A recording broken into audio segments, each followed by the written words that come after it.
Hey everyone, welcome back. If you've been following along, you know that in the last video, we talked about the subtle signs of emotional suppression, the smiles that hide the pain, the I'm fine that means anything but. Today, let's dive even deeper. Think about it for a second. How often do you catch yourself bottling things up? Maybe it's at work, when you force a smile after a tough meeting, or at home, when you swallow your frustration to keep the peace. We've all been there, right? But have you ever stopped to wonder what happens when we keep doing this day after day?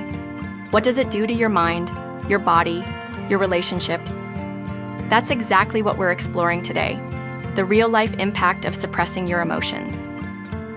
And let me tell you, it's more common than we realize. The weight we carry, the stress we ignore, and the connections we strain, it all comes back to this. So grab a moment for yourself, because this isn't just about understanding emotions. It's about understanding you. What emotional suppression does to you? All right, let's start with the obvious. Your mind.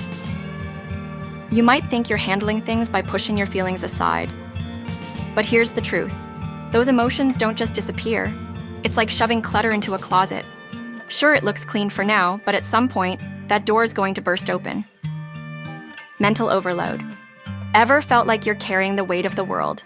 That's what happens when you keep everything inside. You're constantly stressed, always on edge, and after a while, it can lead to anxiety or even depression. Let me paint a picture. Imagine a parent who never says how tired they are. They wake up, work, care for the kids, handle everything. They tell themselves, "It's fine, I'm strong." But one day, something small, a spilled glass of water, sets them off. They're not mad at the water. They're just overwhelmed by everything they've been holding in. Sound familiar? Your body feels it too. Here's the thing. Your body doesn't lie. When you suppress emotions, your body starts sending signals. Headaches, stomach aches, sleepless nights.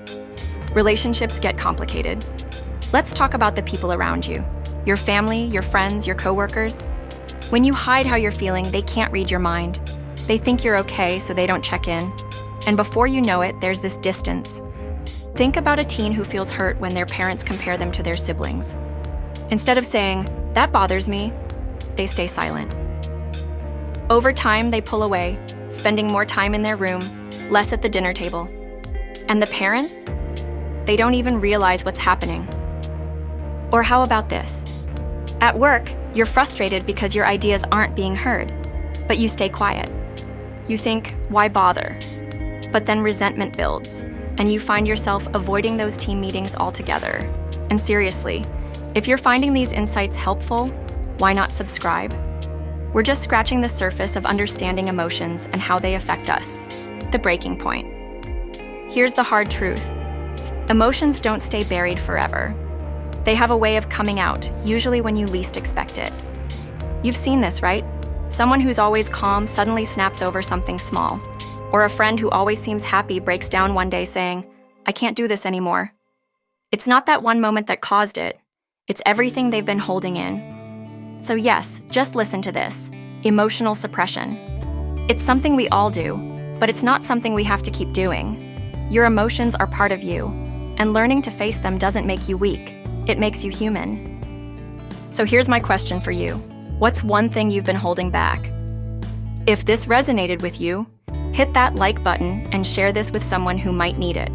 And don't forget to subscribe. We're just getting started on this journey of understanding and growth.